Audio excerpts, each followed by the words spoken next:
KaraokeBooks. Middlemarch. George Eliot. Audiobook. Chapter 31.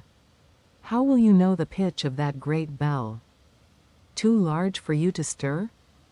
Let but a flute play 'neath the fine mixed metal, listen close, till the right note flows forth, a silvery rill.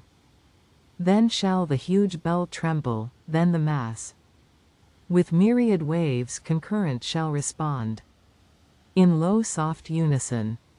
Lydgate that evening spoke to Miss Vincey of Mrs. Casaubon, and laid some emphasis on the strong feeling she appeared to have for that formal studious man 30 years older than herself. Of course she is devoted to her husband, said Rosamond, implying a notion of necessary sequence which the scientific man regarded as the prettiest possible for a woman, but she was thinking at the same time that it was not so very melancholy to be mistress of Lowick Manor with a husband likely to die soon. Do you think her very handsome? She certainly is handsome, but I have not thought about it, said Lydgate. I suppose it would be unprofessional, said Rosamond, dimpling. But how your practice is spreading. You were called in before to the Chethams, I think, and now, the Casaubons. Yes, said Lydgate, in a tone of compulsory admission. But I don't really like attending such people so well as the poor. The cases are more monotonous, and one has to go through more fuss and listen more deferentially to nonsense. Not more than in Middlemarch, said Rosamond. And at least you go through wide corridors and have the scent of rose leaves everywhere. That is true, Mademoiselle de Montmorency, said Lydgate, just bending his head to the table and lifting with his fourth finger her delicate handkerchief which lay at the mouth of her reticule, as if to enjoy its scent, while he looked at her with a smile. But this agreeable holiday freedom with which Lydgate hovered about the flower of Middlemarch could not continue indefinitely. It was not more possible to find social isolation in that town than elsewhere, and two people persistently flirting could by no means escape from the various entanglements, weights, blows, clashings, motions, by which things severally go on. Whatever Miss Vincey did must be remarked, and she was perhaps the more conspicuous to admirers and critics because just now Mrs. Vincey, after some struggle, had gone with Fred to stay a little while at Stone Court, there being no other way of at once gratifying old Featherstone and keeping watch against Mary Garth, who appeared a less tolerable daughter-in-law in proportion as Fred's illness disappeared. Aunt Bulstrode, for example, came a little oftener into Lowick Gate to see Rosamond, now she was alone. For Mrs. Bulstrode had a true sisterly feeling for her brother, always thinking that he might have married better, but wishing well to the children. Now Mrs. Bulstrode had a long-standing intimacy with Mrs. Plymdale. They had nearly the same preferences in silks, patterns for underclothing, china ware, and clergymen. They confided their little troubles of health and household management to each other, and various little points of superiority on Mrs. Bulstrode's side, namely, more decided seriousness, more admiration for mind, and a house outside the town, sometimes served to give color to their conversation without dividing them, well-meaning women both, knowing very little of their own motives. Mrs. Bulstrode, paying a morning visit to Mrs. Plymdale, happened to say that she could not stay longer, because she was going to see poor Rosamond. Why do you say, poor Rosamond? Said Mrs. Plymdale, a round-eyed sharp little woman, like a tamed falcon. She is so pretty, and has been brought up in such thoughtlessness. The mother, you know, had always that levity about her, which makes me anxious for the children. Well, Harriet, if I am to speak my mind, said Mrs. Plymdale, with emphasis, I must say, anybody would suppose you and Mr. Bulstrode would be delighted with what has happened, for you have done everything to put Mr. Lydgate forward. Selina, what do you mean? Said Mrs. Bulstrode, in genuine surprise. Not but what I am truly thankful for Ned's sake, said Mrs. Plymdale. He could certainly better afford to keep such a wife than some people can, but I should wish him to look elsewhere. Still, a mother has anxieties, and some young men would take to a bad life in consequence. Besides, if I was obliged to speak, I should say I was not fond of strangers coming into a town. I don't know, Selina, said Mrs. Bulstrode, with a little emphasis in her turn. Mr. Bulstrode was a stranger here at one time. Abraham and Moses were strangers in the land, and we are told to entertain strangers. And especially, she added, after a slight pause, when they are unexceptionable. I was not speaking in a religious sense, Harriet. I spoke as a mother. Selina, I am sure you have never heard me say anything against a niece of mine marrying your son. Oh, it is pride in Miss Vincey. I am sure it is nothing else, said Mrs. Plymdale, who had never before given all her confidence to Harriet on this subject. No young man in Middlemarch was good enough for her. I have heard her mother say as much. That is not a Christian spirit, I think. But now, from all I hear, she has found a man as proud as herself. You don't mean that there is anything between Rosamond and Mr. Lydgate? Said Mrs. Bulstrode, rather mortified at finding out her own ignorance. Is it possible you don't know, Harriet? Oh, I go about so little, and I am not fond of gossip. I really never hear any. You see so many people that I don't see. Your circle is rather different from ours. Well, but your own niece and Mr. Bulstrode's great favourite, and yours too, I am sure, Harriet. I thought, at one time, you meant him for Kate, when she is a little older. I don't believe there can be anything serious at present, said Mrs. Bulstrode. My brother would certainly have told me. Well, people have different ways, but I understand that nobody can see Miss Vincey and Mr. Lydgate together without taking them to be engaged. However, it is not my business. Shall I put up the pattern of mittens? After this Mrs. Bulstrode drove to her niece with a mind newly weighted. She was herself handsomely dressed, but she noticed with a little more regret than usual that Rosamond, who was just come in and met her in walking dress, was almost as expensively equipped. Mrs. Bulstrode was a feminine smaller edition of her brother, and had none of her husband's low-toned pallor. She had a good honest glance and used no circumlocution.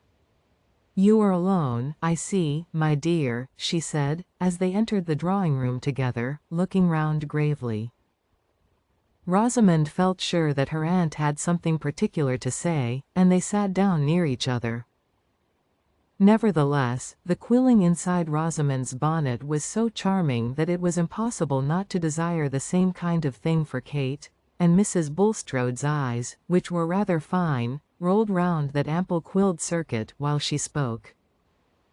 I have just heard something about you that has surprised me very much, Rosamond. What is that, aunt? Rosamond's eyes also were roaming over her aunt's large embroidered collar. I can hardly believe it, that you should be engaged without my knowing it, without your father's telling me.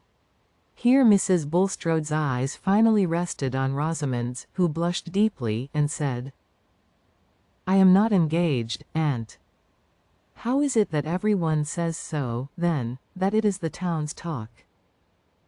The town's talk is of very little consequence, I think, said Rosamond, inwardly gratified. Oh, my dear, be more thoughtful, don't despise your neighbors so. Remember you are turned 22 now, and you will have no fortune. Your father, I am sure, will not be able to spare you anything. Mr. Lydgate is very intellectual and clever. I know there is an attraction in that. I like talking to such men myself, and your uncle finds him very useful. But the profession is a poor one here. To be sure, this life is not everything, but it is seldom a medical man has true religious views. there is too much pride of intellect. And you are not fit to marry a poor man. Mr. Lydgate is not a poor man, aunt. He has very high connections. He told me himself he was poor. That is because he is used to people who have a high style of living.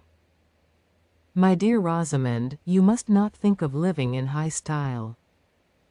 Rosamond looked down and played with her reticule. She was not a fiery young lady and had no sharp answers, but she meant to live as she pleased. Then it is really true, said Mrs. Bulstrode, looking very earnestly at her niece.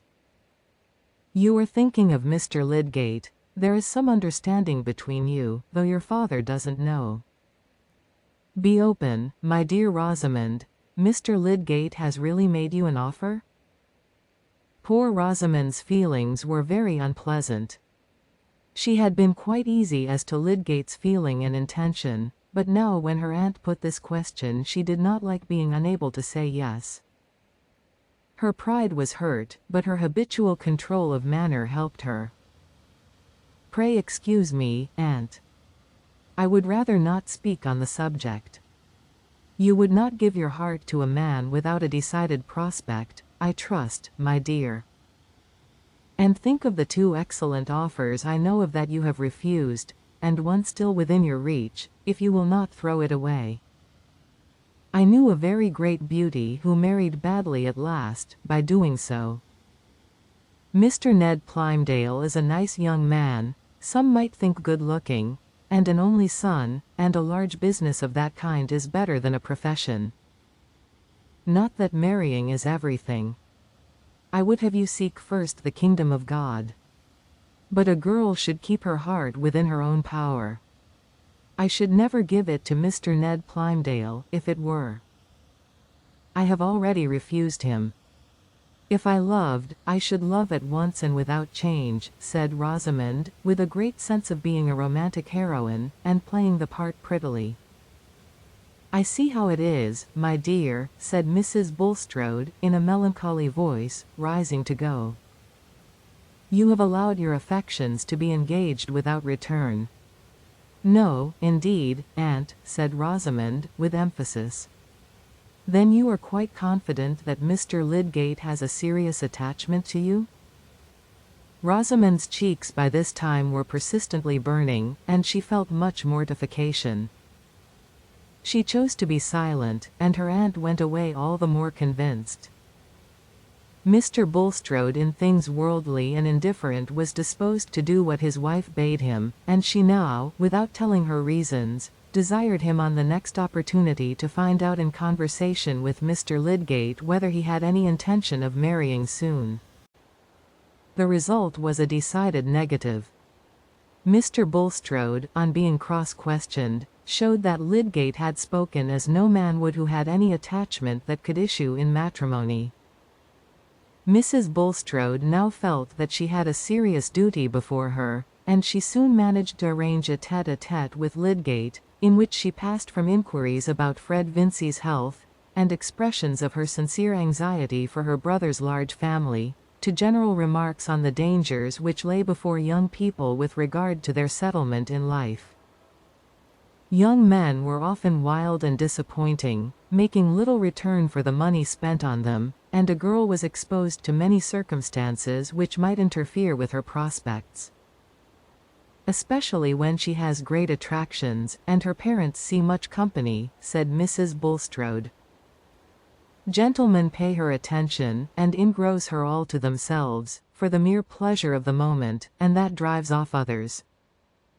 I think it is a heavy responsibility, Mr. Lydgate, to interfere with the prospects of any girl.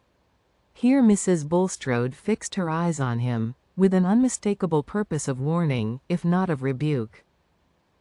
Clearly, said Lydgate, looking at her, perhaps even staring a little in return.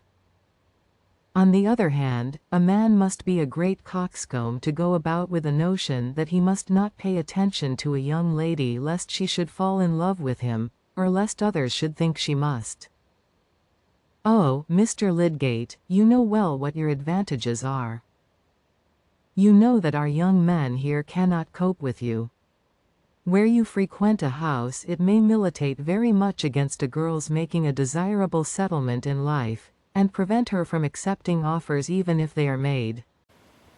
Lydgate was less flattered by his advantage over the Middlemarch Orlandos than he was annoyed by the perception of Mrs. Bulstrode's meaning. She felt that she had spoken as impressively as it was necessary to do, and that in using the superior word, militate, she had thrown a noble drapery over a mass of particulars which were still evident enough. Lydgate was fuming a little, pushed his hair back with one hand, felt curiously in his waistcoat pocket with the other, and then stooped to beckon the tiny black spaniel, which had the insight to decline his hollow caresses. It would not have been decent to go away, because he had been dining with other guests, and had just taken tea. But Mrs. Bulstrode, having no doubt that she had been understood, turned the conversation. Solomon's Proverbs, I think, have omitted to say, that as the sore palate findeth grit, so an uneasy consciousness heareth innuendos. The next day Mr. Fairbrother, parting from Lydgate in the street, supposed that they should meet at Vincey's in the evening. Lydgate answered curtly, no, he had work to do, he must give up going out in the evening. What? You are going to get lashed to the mast, and are stopping your ears, said the vicar. Well, if you don't mean to be won by the sirens, you are right to take precautions in time. A few days before, Lydgate would have taken no notice of these words as anything more than the vicar's usual way of putting things. They seemed now to convey an innuendo which confirmed the impression that he had been making a fool of himself and behaving so as to be misunderstood. Not, he believed, by Rosamond herself. She, he felt sure, took everything as lightly as he intended it. She had an exquisite tact and insight in relation to all points of manners, but the people she lived among were blunderers and busybodies. However, the mistake should go no farther. He resolved, and kept his resolution, that he would not go to Mr. Vincey's except on business. Rosamond became very unhappy. The uneasiness first stirred by her aunt's questions grew and grew till at the end of 10 days that she had not seen Lydgate, it grew into terror at the blank that might possibly come, into foreboding of that ready, fatal sponge which so cheaply wipes out the hopes of mortals. The world would have a new dreariness for her, as a wilderness that a magician's spells had turned for a little while into a garden. She felt that she was beginning to know the pang of disappointed love, and that no other man could be the occasion of such delightful aerial building as she had been enjoying for the last 6 months. Poor Rosamond lost her appetite and felt as forlorn as Ariadne, as a charming stage Ariadne left behind with all her boxes full of costumes and no hope of a coach. There are many wonderful mixtures in the world which are all alike called love, and claim the privileges of a sublime rage which is an apology for everything, in literature and the drama. Happily Rosamond did not think of committing any desperate act. She plaited her fair hair as beautifully as usual, and kept herself proudly calm. Her most cheerful supposition was that her Aunt Bulstrode had interfered in some way to hinder Lydgate's visits. Everything was better than a spontaneous indifference in him. Anyone who imagines 10 days too short a time, not for falling into leanness, lightness, or other measurable effects of passion, but for the whole spiritual circuit of alarmed conjecture and disappointment, is ignorant of what can go on in the elegant leisure of a young lady's mind. On the 11th day, however, Lydgate when leaving Stone Court was requested by Mrs. Vincey to let her husband know that there was a marked change in Mr. Featherstone's health, and that she wished him to come to Stone Court on that day. Now Lydgate might have called at the warehouse, or might have written a message on a leaf of his pocket-book and left it at the door. Yet these simple devices apparently did not occur to him, from which we may conclude that he had no strong objection to calling at the house at an hour when Mr. Vincey was not at home, and leaving the message with Miss Vincey. A man may, from various motives, decline to give his company, but perhaps not even a sage would be gratified that nobody missed him. It would be a graceful, easy way of piecing on the new habits to the old, to have a few playful words with Rosamond about his resistance to dissipation, and his firm resolve to take long fasts even from sweet sounds. It must be confessed, also, that momentary speculations as to all the possible grounds for Mrs. Bulstrode's hints had managed to get woven like slight clinging hairs into the more substantial web of his thoughts. Miss Vincey was alone, and blushed so deeply when Lydgate came in that he felt a corresponding embarrassment, and instead of any playfulness, he began at once to speak of his reason for calling, and to beg her, almost formally, to deliver the message to her father. Rosamond, who at the first moment felt as if her happiness were returning, was keenly hurt by Lydgate's manner. Her blush had departed, and she assented coldly, without adding an unnecessary word, some trivial chain work which she had in her hands enabling her to avoid looking at Lydgate higher than his chin. In all failures, the beginning is certainly the half of the whole. After sitting 2 long moments while he moved his whip and could say nothing, Lydgate rose to go, and Rosamond, made nervous by her struggle between mortification and the wish not to betray it, dropped her chain as if startled, and rose too, mechanically. Lydgate instantaneously stooped to pick up the chain. When he rose he was very near to a lovely little face set on a fair long neck which he had been used to see turning about under the most perfect management of self-contented grace. But as he raised his eyes now he saw a certain helpless quivering which touched him quite newly, and made him look at Rosamond with a questioning flash. At this moment she was as natural as she had ever been when she was 5 years old. She felt that her tears had risen, and it was no use to try to do anything else than let them stay like water on a blue flower or let them fall over her cheeks, even as they would.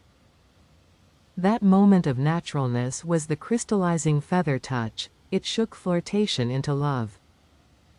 Remember that the ambitious man who was looking at those forget-me-nots under the water was very warm-hearted and rash. He did not know where the chain went. An idea had thrilled through the recesses within him which had a miraculous effect in raising the power of passionate love lying buried there in no sealed sepulchre, but under the lightest, easily pierced mold.